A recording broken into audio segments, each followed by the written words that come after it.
Hey everyone, welcome back to Love and Golf, a podcast about our romantic, passionate, and sometimes twisted love affair with the game and the valuable lessons it's given us and what we give back to it. You know, following your dreams is a daunting mission, no doubt. If you're anything like me or my friends, sometimes we get caught in the planning of our dreams, like do this and get that. If I do this, that, then I get this. And if it's kind of like we treat it like an IKEA manual in a way. And if you're listening to this and you tried this, you're probably laughing your ass off and smiling because it rarely ever works that way. Now, I've had the pleasure of talking with some amazing humans, each of which have attained large amounts of success, whatever that may mean to you. But each one has experienced that by just taking that first step. That leap, that initial leap is scary. We all want to plan, but sometimes the best plan is to just adapt and iterate as you run full steam ahead. Today's guest is a friend and someone who is more evidence of that following your dreams can produce miracles after you just get on the path and freaking start. Ryan Rustand, as you know him, Coach Rusty, fell in love with golf when he was just a boy. His father introduced him to the game when he was young, and he just knew he'd always have some career in the industry. What that career looked like, probably not what it is today. Being one of the most famous trick shot artists, I'm not sure you could plan as a kid, I'm going to just juggle a ball and be really famous. But rather than me tell you the story, I want to welcome Coach Rusty to the show. Coach, welcome, man. Hey, thank you for having me. That was I've done a few podcasts in my day, and that had to be one of the best intros. That was pretty cool. I love that. Great work. Already a huge fan You of the know, pod just based on that. Already we're doing it, That was good. bro. Like I've listened to your podcast. I've listened to you. I've read about you. I met you. I don't even know if you remember this. I met you for the first time with Sean Golf Ball a couple years ago at the PGA show. Like this was like 2018. This was like pre-pandemic. Right.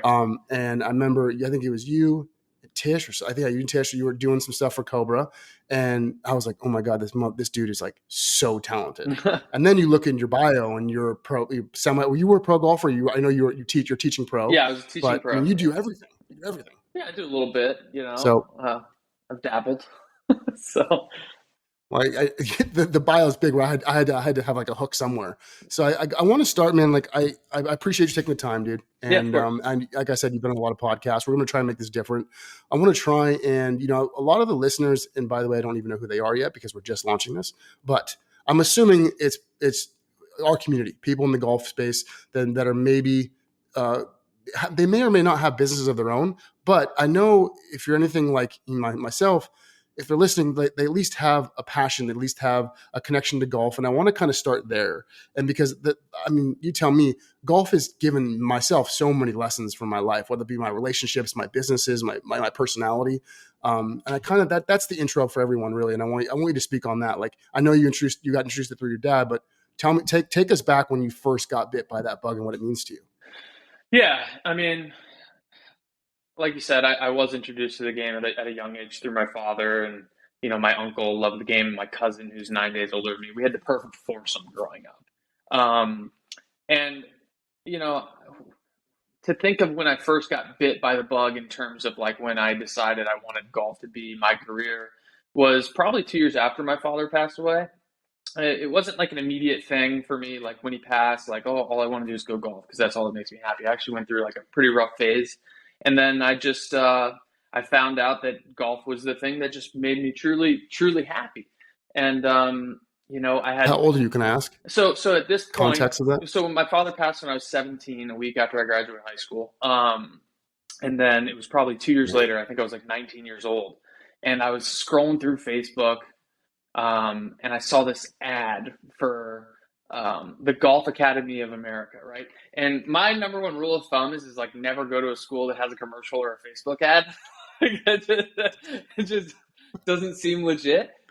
So Yeah. so I don't know what it was about it, but I started researching the school and I was like, shit, like I gotta go. I was just like, I gotta do it. So I like on my own, like enrolled in all of it. And I went down in the kitchen that night and talked to my mom. I was like, hey, I'm moving to Florida. I'm going to this golf school. Can I live with my grandma for a year? Got on the phone with her. And that was the original, like, stepping stone into what would evolve into my career into golf. So, I've always been a poor planner, and I've never really been a super forward thinking individual. I think as I've grown older, I've become better at that. But at that point in my life, it was just like, let's just hit the gas and see what happens. And I think that's the biggest thing in life is like you should always just be on the throttle, and you never know what lap time you're gonna pull. You know, it could be quick, it could be slow, but you could end up winning the race. So that was a big first step for me, and that's when I knew that like golf was just like my passion, and I would always have my foot in that industry. So I definitely want to get into the throttle concept in a sec because I'm sure you're throttling for a long time before you maybe get your first break, and then I won't even want to get into what you're doing now with your art because I'm a massive fanboy, and I'm going to fanboy on you in a second. But before we get there, dude, I don't know how personal you want to get, man, but like that is the essence of this podcast and how golf has kind of give us these gifts. I'm sure we don't have to talk about it if you don't want to. But I've lost people close to me in my life, and I've even gone through a lot of struggle in my life, and I've often used golf as that sanctuary. It's a weird form of therapy for me. I'm not sure if you had that relationship with it, when your dad passed, and then when you went through that. Because 17, man, that's like, dude, those are young. That's a young age. That's dude, you're still kind of coming to your into your own and your own identity. Yeah, I think 17 was definitely a tough age to lose a parent, but he also played kind of like the best friend role in my life because my parents were divorced. So that was tough because you're old enough to fully be conscious and aware of like what's going on and what happened, and but you're also not quite old enough to deal with it on a more mature level, especially if you've never experienced anything like that prior. But even if you had, like, even if you lost someone when you were a very young child, I think that does have a long lasting effect. But there's definitely certain things that don't stick with you and stay with you. Like my youngest sister, she doesn't really remember much of like what happened. So I feel like she might have gotten out of it a little bit more unscathed, but there's definitely a void in her, Mm-hmm. which is really always sad to see. But I also kind of look back on it and I'm like, I'm so glad she didn't have to be as aware of everything like I was. Um, but like you said, we all lose people. It's part of life, and grieving is tough. But I think that in a lot of ways, a lot of good can come out of a lot of bad, and that's always the mindset I've had. And fortunately, that's kind of where golf came into my life. So yeah. Yeah, yeah. I know. Before we kick this off, I told you that I use golf as a I say call her the muse. Hmm. Um, Stephen Pressfield, who is an amazing author and the writer of Legend of Bagger Vance. If you didn't Yep. know that, Okay. he has amazing work, and he calls the muse this creative energy, this muse. And I call golf that because golf is. I mean, my parents also divorced, and I went through a tough time when my dad moved out and then remarried and a new family, and I'm like Yeah. I'm like, I used golf. I used golf, and I used the goddess that she is, and I leaned into it, and I was able to almost form my own identity in it and learn a lot of lessons in it, and my community evolved from it. So before we get into all your business success, take me through that, like how I know you lost your dad, obviously leaned into golf. What were those when you decided, okay, this is it. I'm going to do this. You wanted to be, I know you wanted to be a pro, you wanted to be a touring pro and go that life.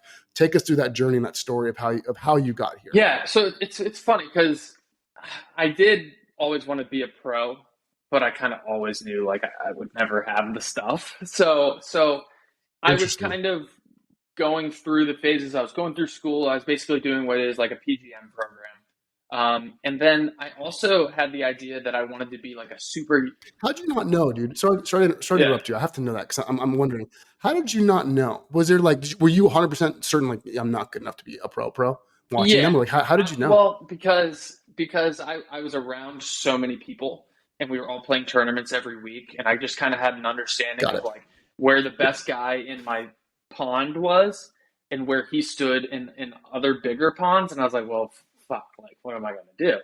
So I thought, well, Yeah. maybe it would be fun to go get some tournament experience on my belt. So I went and did like a couple little mini tour things they do here in Florida.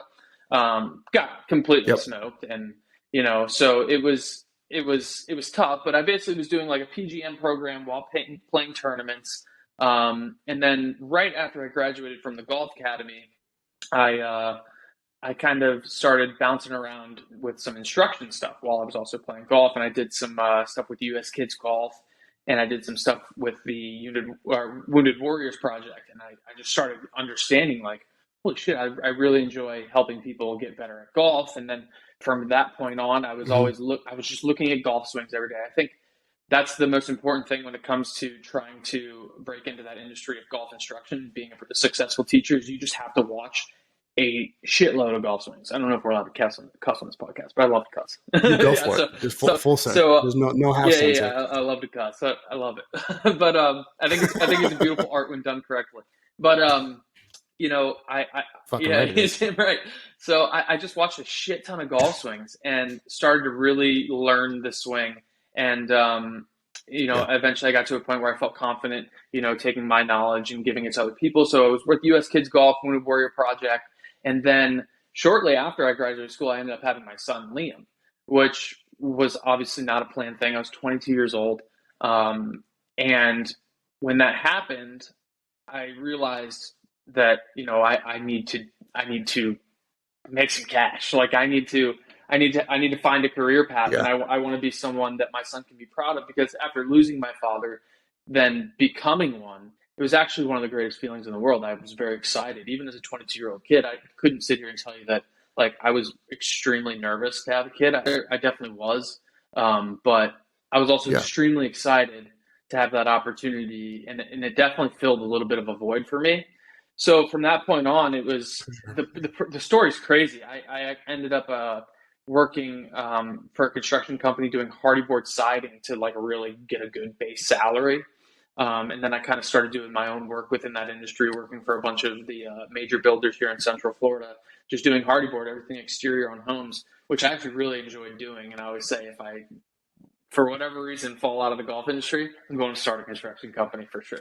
But so I was doing Sick. that, and then I was teaching golf, and then one day um, at work, I almost lost my thumb. I was cutting window flashing, and it went right through my thumb, and I've got this huge scar, and my thumb was like hanging by a thread. And I was like, well, shit. And so this is probably the biggest blessing in disguise for me. This part of the story. Um, I went to the emergency room, and they knew it was like a workman's comp thing, and they wouldn't operate on it. And there was this huge thing where I was just sitting around with my thumb hanging off for almost like 24 hours. It was terrible. So Gushing yeah, blood. terrible. Yeah. So Fine. long story short, we finally got insurance to take care of everything, but then I couldn't go back and work for the company I was working for. So I was kind of left without a job and barely a thumb left. And I was like, what am I going to do? And I got this beautiful email from a guy named Stephen Moskal.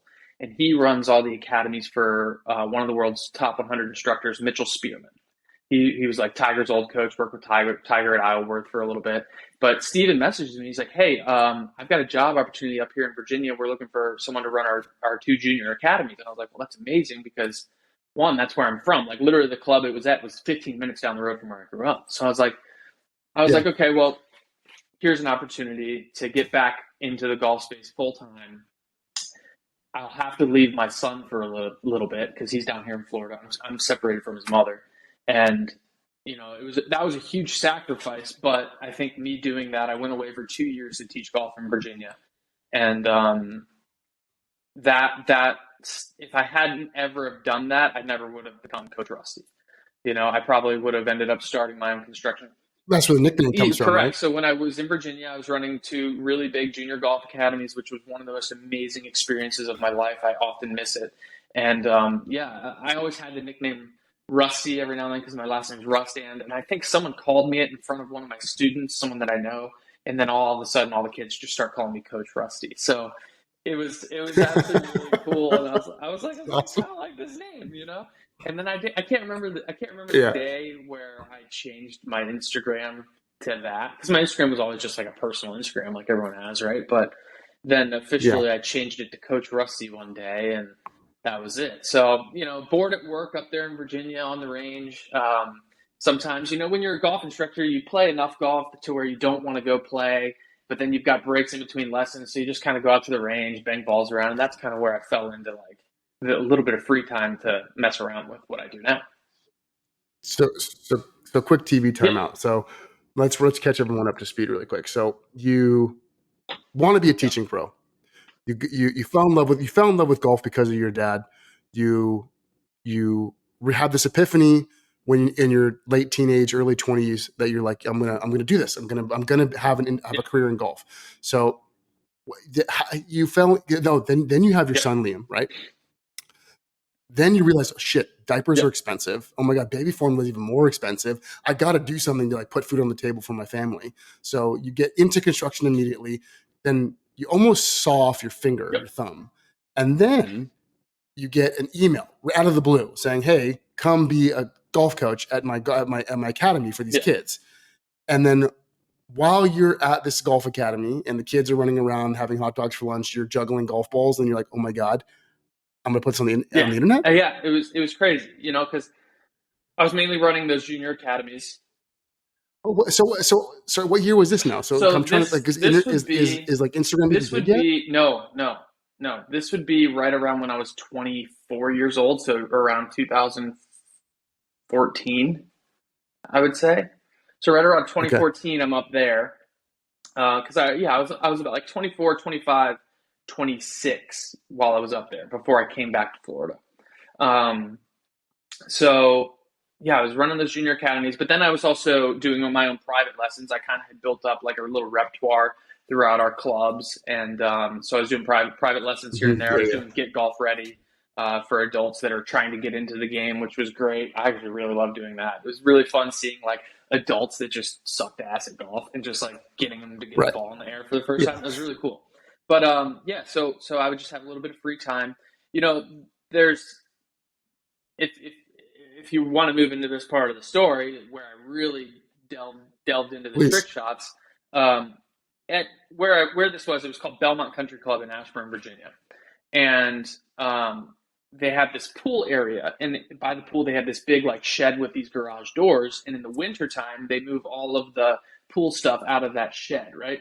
So they would allow Steven to set up a like white screen and a simulator and golf mats in there. So it's just this little shed, probably like 10, 15 feet wide by 30 feet long. And we would do private lessons in there in the wintertime. It was great. We always had a place to teach, to continue making revenue if the golf course was closed or if no one wanted to be outside. So it was awesome. But right around 9 o'clock p.m., we'd wrap up all lessons. That would be it. We're done. And then that place is empty. And Steven loved me, and we're still great friends to this day. He's a great guy.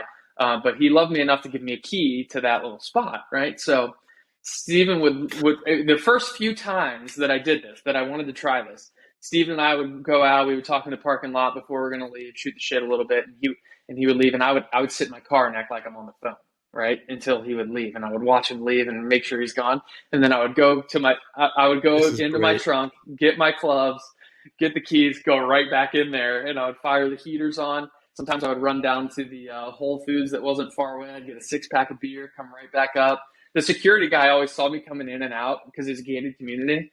He always saw me coming in and out like the weirdest hours of the night, and I was like, "Yeah, I'm just going to work." So it's so strange, but so I would always stay there from like, dude. There was nights where I would go in there and I'd be like, oh, I want to learn this juggle video. Like I had inspiration from other people. This guy in France, But dude. why? Okay, the real Because you didn't think no, that no, this was no, going no, to be a no, no, business. You no, didn't no. you didn't think No, I'm going to create dude, I just had this image. Like you were just yeah, obsessed with I had, juggling I had, I didn't balls. have a lot of people to hang out with, um, nor were they the type of people I wanted to hang out with because those were the people that I was hanging out with after I lost my father, where I went through that 2 year dark phase. So I kind of felt that I was out of that, and I didn't want to associate Yeah. myself with those people. So I kind of felt like I needed to be alone and have my own little thing, my own time. And so, um, I saw this video of this guy in France. His name is Roman Bachu, and he was juggling the ball all cool and like had the sickest style, and he had all these tricks. And I was like, dude, what is this? So I was like, I'm going to learn everything that guy's doing, and that's what I would go into that little shed and do from 9 p.m. till sometimes until the sun would come up. It was bad. Like I was addicted. I would just be in there playing music, hitting balls, working on juggle videos, and that's around the time where I started kind of posting these things and started to gain a little bit of a following. I didn't think anything of it because I didn't really know what it meant to be an Instagram influencer, but I just thought it was really cool to like share something that I'm passionate about. And yeah, Bro, people are yeah, passionate about cooking. People are passionate about like a lot. You were passionate about yeah, juggling a ball and doing yeah, cool stuff with a golf yeah. ball on a golf club. without any Right. aspirations. Because I want people to know, like, sometimes you have to be this crazy about something or this obsessed about something to actually turn it into anything. Because like, not every time, speaking for myself, I've lost a lot of money. I mean, it's an embarrassing amount of money on chasing money or chasing business ideas or concepts that are going to Yeah. monetize that just didn't. And sometimes the best ideas are like when you're just fully obsessed with one thing and you share your obsession with people. And that sounds Yeah, like I what you mean, did. it was literally like one of those things where it's like you wanted to do something more than you wanted to breathe. It was weird. I always think back on it, Yeah, and like my yeah. peers, even my mom, like I would do it, and I was living at my mom's house at the time. I would go down into the basement and do this shit until the middle of the night. Some nights when I wasn't at that studio, like everyone was like, "What are you?" And you were never No, I good was at this to terrible. start, right? This wasn't like a God given Dude, I talent you was had. You terrible. couldn't do it. It's funny if you scroll back to like if anyone wants to take the That's time to great. scroll back to like the beginning of my page, you'll see me and juggling, and I'm like really stiff and like trying to like. I was terrible. I was so bad at it. Like that's what's always led me to believe that anyone could do it if they wanted to. But then also you bring that mindset into any other industry or any other type of hobby or skill. Like it's like if you really, really, 100%. really want it, you'll get it. You will, 100%. Like the other night, I was in here skateboarding in my warehouse, and I used to skateboard growing up, and I was trying to do a 360 flip, and like that is such a fucking tough trick. And the first couple times I did it, it looked like I'd never skateboarded before in my life. But for whatever reason, I got that feeling like I Yeah. wanted it so badly, and within 30 minutes, I landed it, and it was just like, dude, that's the key to success in life. I've always felt that you have to have that feeling of just wanting something so bad. If you don't want it more than you want to breathe, don't do it. You got to find that thing in your life. Like that's what I fully believe. So I subscribe to that yeah, as well, 100%. Especially what we're doing with Molly and what I do in my personal life. So when there was a moment, then there's a moment when, because I'll call a spade, bro. Like there's probably a part of you that was incredibly psychotic to just want to go to your mom's basement while your right, son is in yep, Orlando, still in Florida, right? And you're missing him. You're not sure. You're coaching these kids. You're obsessed with juggling a ball, not knowing it's going to right. monetize into this brand, right? So when did that moment go? Okay, maybe this obsession can actually So make me I money. started posting, like I said, and I started noticing that the videos would get a little like love, like some views, and then like I think like the company Golf Gods was like kind of a big repost page for golf back in the day, and they would share them Yeah, every now and then there would be comments, and all the comments would be like, "This is insane," and then I think one of the biggest reasons why I decided to go further into this was because of my best buddy Josh, who runs Hole in One Trick Shots. So, and I'm sure a lot of you guys are familiar with him. He's one of the most talented individuals in the world. He's just insane.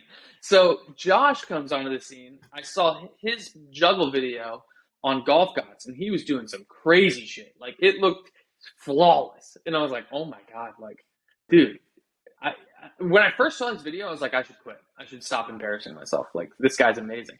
So, but then it turned into like, no, fuck that. I'm gonna get much better, and I'm gonna keep going. So it was funny because we started following each other, and then I would post a video, and then he would post a video one upping it, and then yeah, I would post a video one upping it, and he would do it.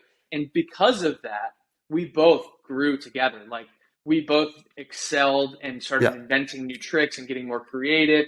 Then it went away from just juggling a golf ball to getting more creative with it, and like he really, really helped me. I owe so much of my success to him, because he really helped me.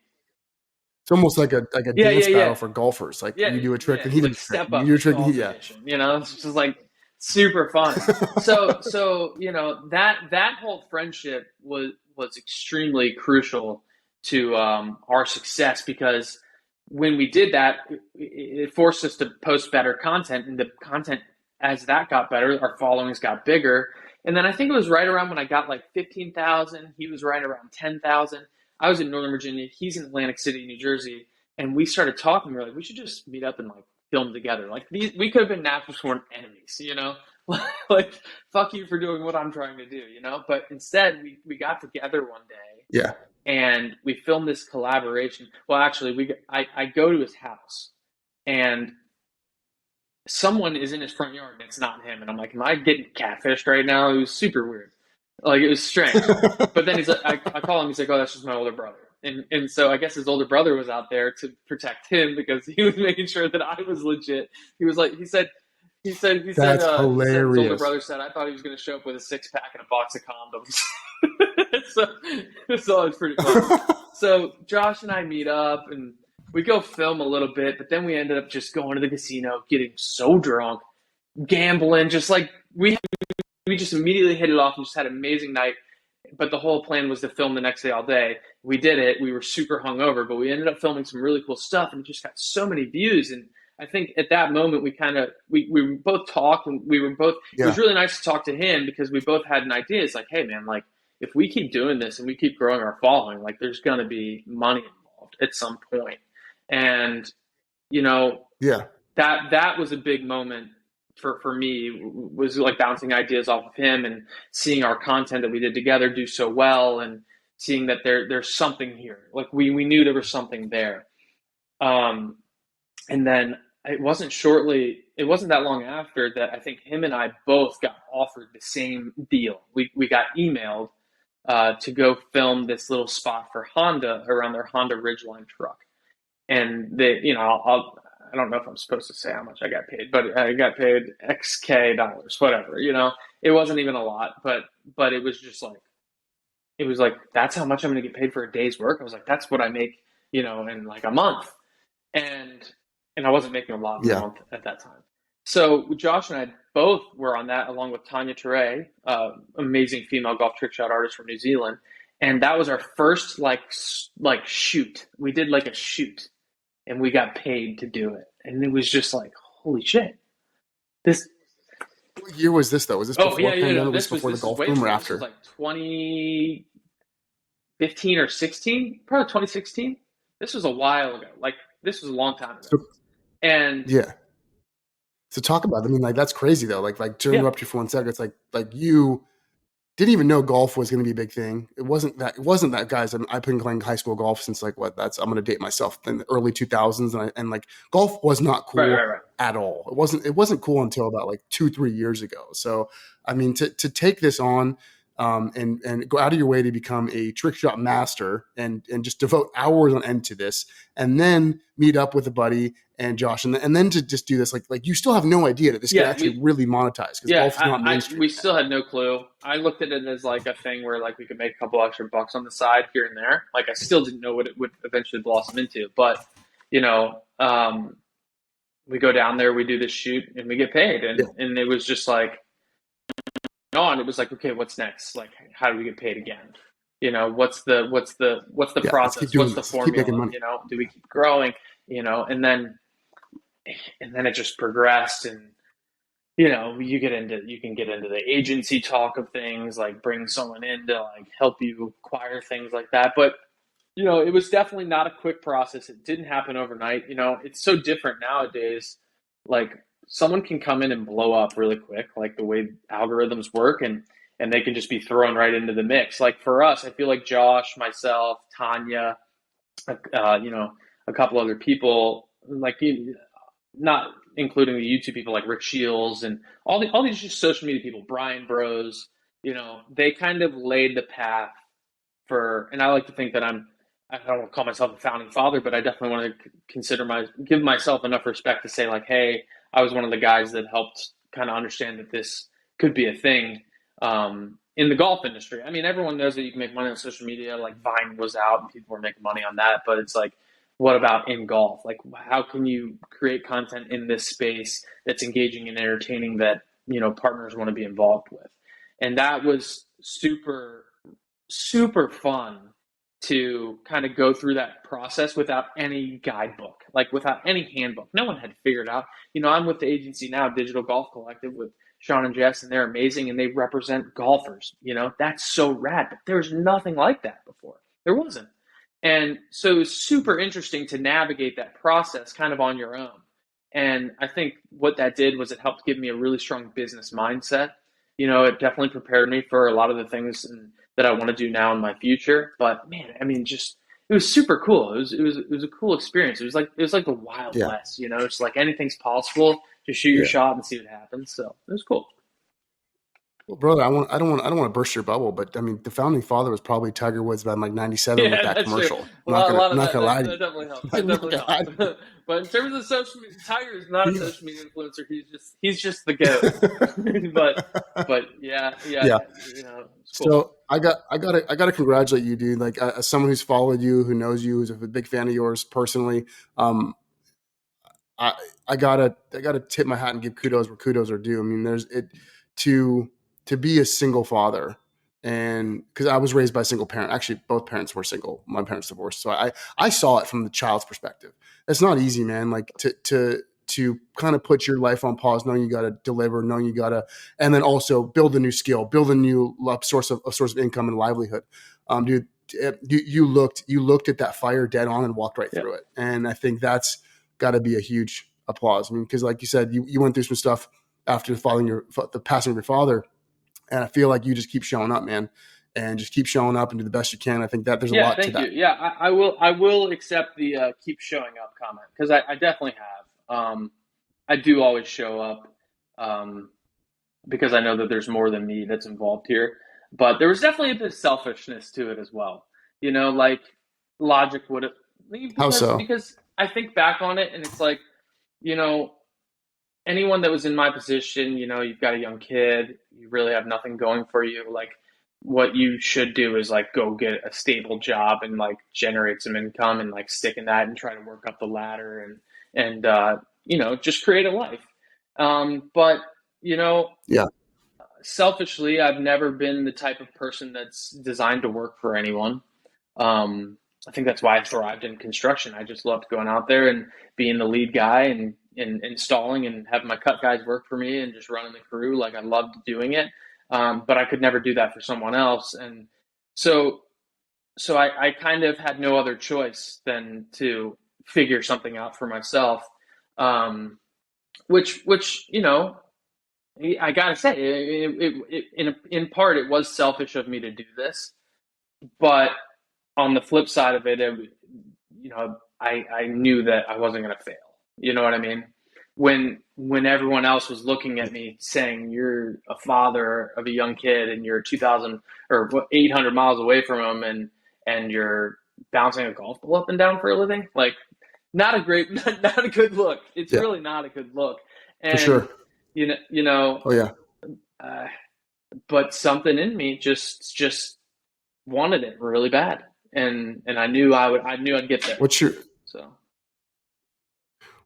relationship like with oh Liam man, now? And I see you guys on your social all the yeah, we're time. best friends. Like oh Yeah. man, you know, he's just an amazing kid. Like if anyone's watching this podcast, I've got this big banner of him right here. Like dude, Yeah. I've got his artwork over here. Like we're really Yeah. really good friends. But it's always interesting. So my stepfather is a huge figure in my life, and I ended up actually taking his last name, Rustand. My original last name was Reed, but my stepdad always played a really just great role in my life, and I think all my work ethic and and all that comes from him, and then I think my personality comes from my real father. But my real father played that best friend role, like I said earlier. But then my stepdad, who I do call dad, just gave me that everything I needed to be a man. So I try to be a hybrid of Hmm. that with my Wow. son, and we have a great relationship, and he's a very talented kid, and man, he makes me so proud. He's a hell of a ball player, and he's a straight A student, and yeah, he makes me very proud. So we have a great relationship. We have a lot of fun. He loves coming to the creation station and brings his buddies over here sometimes, and we mess around and play wiffle ball, and we do a lot of fun stuff together. We've traveled together. I've gotten to bring him across the country with me a couple times to a couple trick shot shows, and I think that's one of the biggest things that I enjoy about what I do now is when I can bring him and show him Yeah. like, hey, this is what Dad did. This is what Dad created, and he did it with no one else's help, and he did it because it's what he wanted to do. That's the mindset I want him to have going into whatever it is he chooses for himself in his future, to know that like anything's possible. Like if you want to be a pro baseball player, well, first of all, he's very capable of it because he is an all world player for his age. But like I think I would argue to say that it was probably harder to do what I did with golf trick shots Hmm. to make a really solid living than to play baseball. And I know a lot of baseball guys would probably freak out on me for saying that, but there's Oh, only for two or sure. three people in the world that have ever done it. Sitting from where I'm Yeah. sitting. So, um, I wanted to see that stuff and I wanted to learn from it and I wanted to take that mindset and apply it to whatever he wants to do in the future for sure. So. And he plays Yeah, he golf plays too, right? golf. I've Yeah, seen him out yeah, there with you a plays couple golf. times. He shows up to the range, and the first club he pulls out of the bag is driver. He's that kid. He just Got it. Got it. I mean, come on, just come just on. Yeah, that's how full it set goes. drivers immediately. Yeah, so he I loves it. want I want to bridge it into the next chapter because I'm obsessed with it. But before I do that, because I definitely want to get there in the creation station, because man, my life goal now is pivoted from build Mully to just get in the creation station somehow. Yeah. So maybe I'm going to try and do both. But you mentioned something that I want to ask just on that personal note, like uh, becoming a man, like you wanting to be that figure for him. And when did you have a moment, bro? Like when you were like wow, like I'm a man now. Not think you're a man, not think you're a man, because like obviously you have a son. Excuse me. You move, you make money, but does that make you a man, or like when was the moment like okay, You, I'm now you a know, man? And you said that your stepdad helped you kind of figure that out. I feel like I was kind of robbed of that moment because I was forced to kind of try to become one so early. So I was like gradually working on becoming a quote unquote man before most people do. But I think, you know, shit. I mean, I gotta be completely honest. Sometimes I still don't even think of myself as one. And I think there's almost, As you're doing kickflip 360s yeah, in the dude, creation I'm station. I fucking, get it, bro. I totally get it, dude. I do call tricks. No, I mean, um, well, I guess that all depends on what your definition of what a man would be. I've Yeah, always thought of myself as the guy that's going to be a grandparent that's still immature as fuck and is going to always be a child. I think there's a beauty in adolescence and maintaining that throughout your life because then you see the world through a for different sure. lens. I'll always want to be a provider. That's for damn sure. I want to make sure that the people in my life that I'm responsible for are taken care of, and I work for that every day, and I'm still working for that. I mean, this is still a process. We're still in the process. I haven't made it, but you know, I, I would say the moment that I created Coach Rusty LLC was a pretty defining moment for me, saying like, "Hey, this is my business, this is my job, and this is now what I do. This is who I am." I Yeah, whenever I go to pay for yeah, something with my Coach Rusty LLC Visa, it's just cool as shit. It's pretty remarkable that I can call myself a business owner. It's unreal. So, I think the moment I made that, and the moment I went through the process of getting that all dialed, and then also the moment I got this space, it's like, damn man, like good for you. You yeah. never Good for would have you. Hundred imagined it, percent. and so it's cool. 100%. And I got to give you more kudos because you're not going to give it to yourself. So that's kind of why I have you Yeah, here, right? It's like there's as an entrepreneur, speaking to an entrepreneur, business owner to business owner. Like it's not fucking glamorous, guys. Like you yeah, think, oh, you're your business owner, and all of a sudden it's like it's great. Like there are just months, possibly even years of just suck when you're in your mom's basement juggling a ball, not knowing that that's going to be a single talent of yours that's gonna build an empire or build a business that you are going to call right, your own, right? That's going to put food on the table. There are just days and hours of just absolute sucking and not liking it and just thinking life's over. So if you're out there and you have an idea, like I'm going to go back to the beginning of the pod when I was like, yo, you guys just got to yeah, start.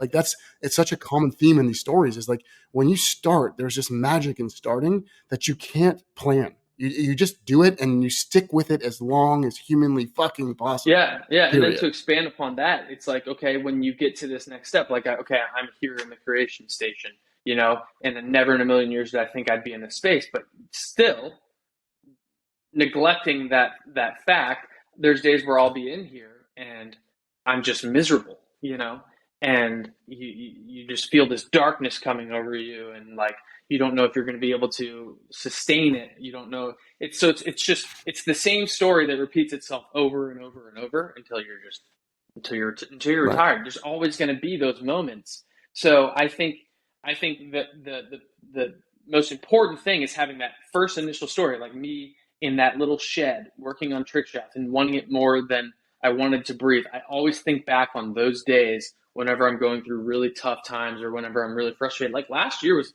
the end of last year, like the last few months of 2022 were extremely stressful for me. I was contemplating quitting. I was contemplating just hanging it up and going to start that construction company. Like I was thinking about it, but I just went and I thought back to, well, first you got to think about where you're at now, and then think about where you thought you would be during those times when you first started, and then think about all the struggles you had when you first started, and just know that it's a cycle, it's a process, and it's just you just gotta, like you said, you just gotta press play and go. You just have to, and yeah, So yeah, sometimes the hardest thing as when you are that leader and leader of your own business is just what you said is that it's not even determination. It's more of just that discipline, self-discipline, just to keep showing up. Because there are days when you just don't yeah, want to, man. Like I'll speak for myself and build, dude, we're going up against eBay guys, like eBay. I'm going up. eBay is my competitor, $1 billion organization who has every single fucking golf SKU on the goddamn right, planet. And I'm like, you know what? I'm going to do a better way. And there are just days where I read the feedbacks and the comments. I'm like, dude, fuck this. Like we're never going right, to make it. But I just keep showing up. The commitment to self, you just keep showing up. And then you don't know. You just don't know. And I think that's the kind of cool part of your story and a lot of these stories. Like there's often this like variable we can't see. There's a variable in the universe, in the world, that God, whatever you want to call it, in my belief, puts out there. And just, it's like, okay, how one committed are hundred you? percent, Are you committed to the point where you're going to break, but you don't break? And then once you finally keep going, it's like, okay, there you go. Here's the one right, little curveball that all of a sudden right, takes you. right. So, Yeah, I heard this quote the other day. It was something about walking in the woods, and the the guy was like, I can't see where I'm going, and then someone said, well, can you see your next step? And then he goes, well, yeah. He goes, okay, we'll take that. And yeah. that is like the one quote. I've never been one of those guys that watches all those Instagram videos of like every time I see the motivational shit. I normally scroll because I kind of like tend to think that I like to build that upon myself. But I saw that one and I was like, dude, that's it. You just gotta take your next Yeah. steps, and that I can't lie. There's been moments where I've just been ready to just turn around. But if you just take that next little step, you just keep going, keep going, and keep going. So that's what we're doing now. We're in that process now. And, a lot of people see this Instagram life in this world and they get to go do fun, amazing things. I really do. And I'm very fortunate to do that. But it's a constant battle and grind. And, Oh, for sure. now, like I said before, I was never really a forward thinker. Now I really truly am. And I just think about like, okay, where do I want to be in 10 years? And the answer is, I don't fucking know. Like, I don't know where I want to Yeah. be, but I just want to know that I want to keep enjoying my life. I don't need to make millions and millions of dollars, but I want to keep enjoying my life, but being comfortable, but also be able to provide. So it's like, what are those next steps I just have to continue to take? And you find them and you go. So what does that mean to you? What is as the last question on this topic before we get into the creation station? What does that mean to you if it's not millions and millions of dollars? Like what does success look to Coach Rusty, to Ryan? What does it look like? Quality of life. I mean, I I'd be happy in just a world where everyone that I know is taken care of. Um, to an extent, I don't want to overly spoil my son. I want to Hmm. make sure that he Hmm. has Yeah, the yeah, work ethic to go after what he wants and what he deserves.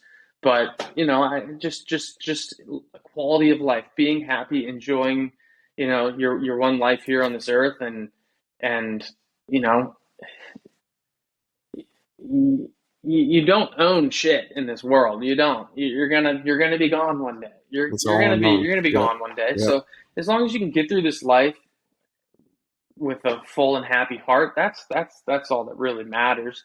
I would Amen. love Yeah, to be financially stable. I think everyone would, because that's the construct that we live in nowadays, and it constantly right, gets more and more right. expensive, the cost of living.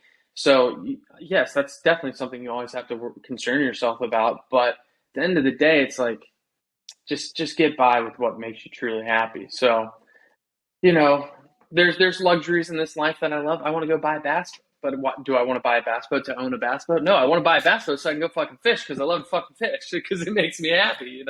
So it's I get you it. got to put your life in this perspective and in terms of what you want and what you want to achieve, and you set your own goals. I think it's going to always be different for everybody, but just whatever you need to do to make sure that you're truly happy as an individual. I think that's key. So yeah, Does the creation station make you fuck yeah. happy? Okay, here we go. Let's get into this, right. So last segment here, and then we'll wrap it up and do the teachings and the takeaways.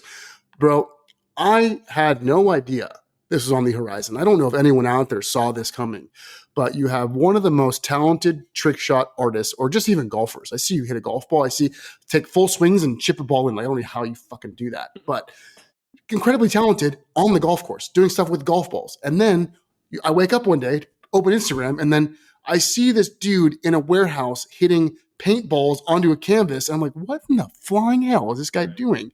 Only to see one of the most beautiful works of art, bro, I've ever seen in my life. Thanks. Just covered by Golf Digest. I just saw the post by Golf Yeah. Digest who covered you. Yeah.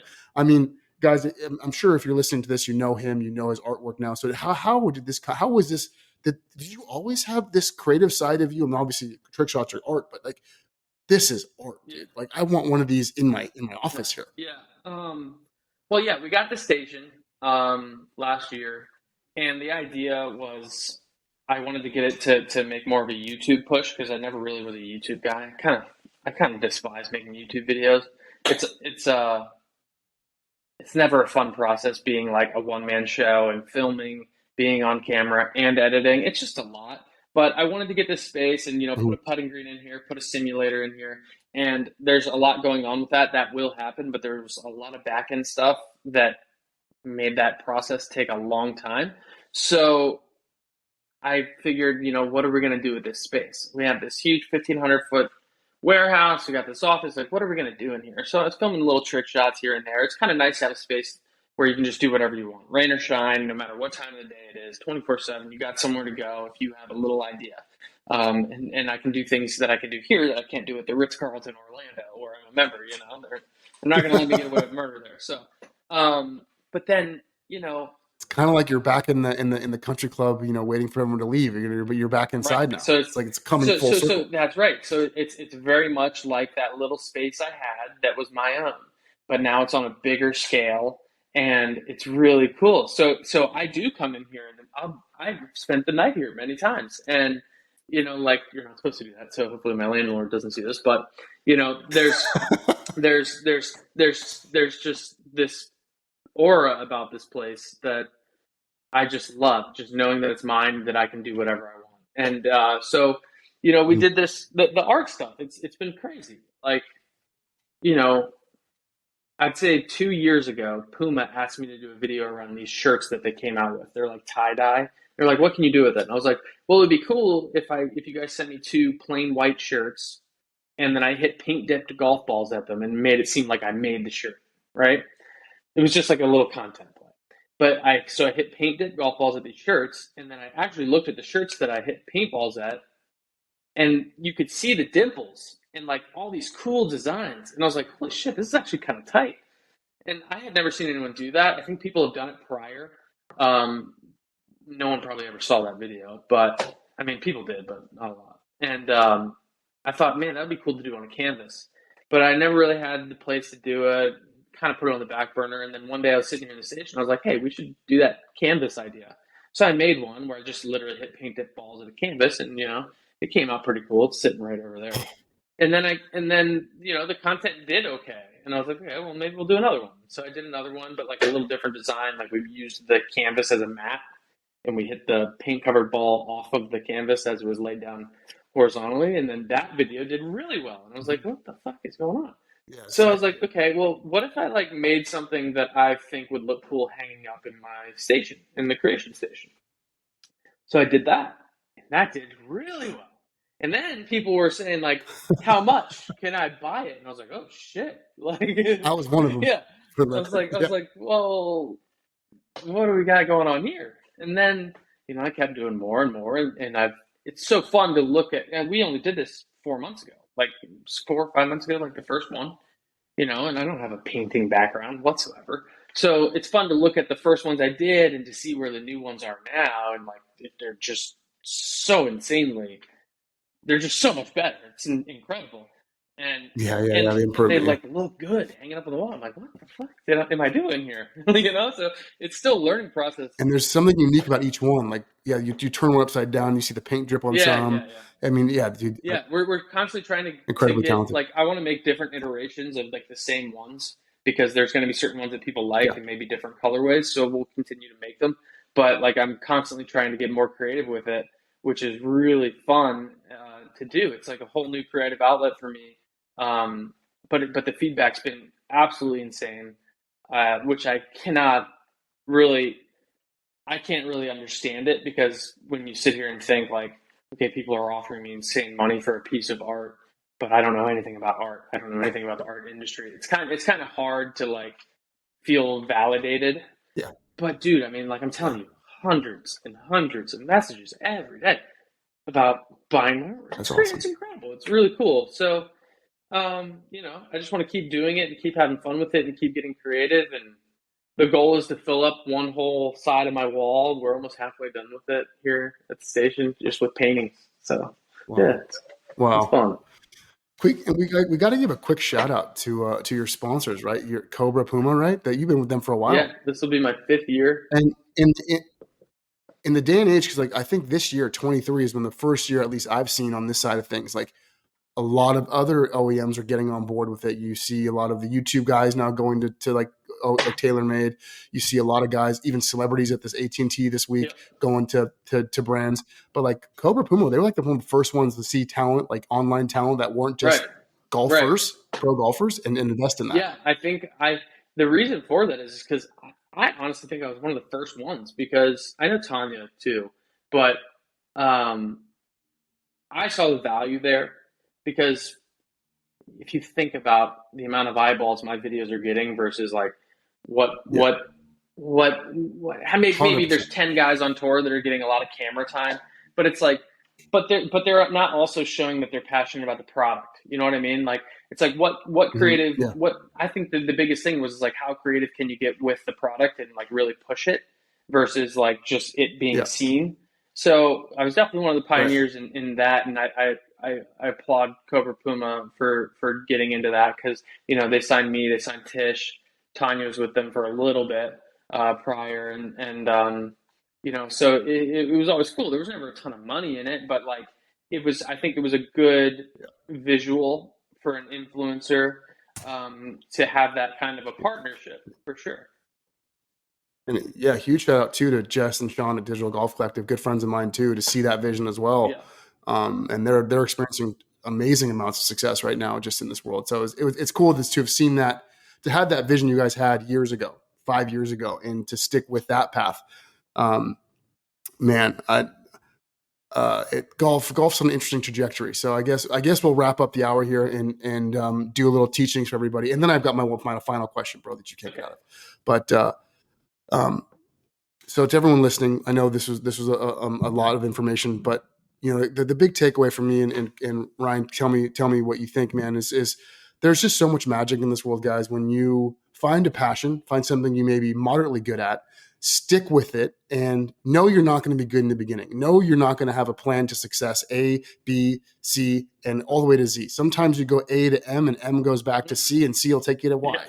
But the biggest thing that I think from your story, brother, is you just got to show, like you said, show up and continue to show up. And sometimes you think like, okay, in order to have a successful life, I'm using air quotes, guys, like life, when you have a son, you got to put food on the table, you need to, have an income, steady income. You look at it like this giant wall. And I'm taking this analogy from Will Smith now, and I read his book. But it's like sometimes, and his dad told me this, like sometimes when you need to build this wall, you don't focus on the actual wall. You focus on laying that brick down the best you can. It's like lay that one brick down. And you said it, Ryan. It's like left foot. What's it? After left, you go right foot, right. and then left foot, and that's it. There's no. Sometimes you can't plan your way to success. You got to put one foot from the other. Yeah, yeah, 100%. I think there's a beauty in not knowing exactly where you're going, but if you just keep walking, you're going to find yourself in some places you never thought you would. So, yeah. I love Yeah. it. So here's my last question, because I can't ask it to everybody because not everybody's been playing golf as long as us. Okay. So in the spirit of my business and Mully and what we're doing in that marketplace, I've seen a lot of like retro golf clubs pop up recently. Like you're seeing a lot of like the Titleist DCI irons. You're seeing a lot of like the 975 drivers on there. There are even some bubble burner shafts that were on listed today. So my question: do you remember that first golf club you had that was like your first golf club? My first one was a putter, and it was a Tiger Shark putter, and it was double sided because my father didn't know whether I was right handed or left handed. And he taught me the game from green to tee, just like Tiger's father taught him. Um, but I would still whack that thing hard as shit. Like I would literally remember like taking full swings. Like that's probably why I could probably do a good trick shot hitting putter off the deck, you know. But like it was a double sided Tiger Shark putter. Um, that was like my first golf club. But then I remembered like the first, man, what was that first driver I had? Oh man, I couldn't remember. I will just always remember that Tiger Shark putter with one of those classic black grips with the green lines, like just super Yeah, old school looking. remember it. Yeah, that was like the one little club that just got me like hooked because I would just always go putt with it, but then I would always smack it around in the yard, and it was double sided, and then eventually, my dad said I would always swing right handed, but my left hand would always be low, and I would never grip it right handed. So then he tried to show me to hit it left handed, and then I would end up hitting it better.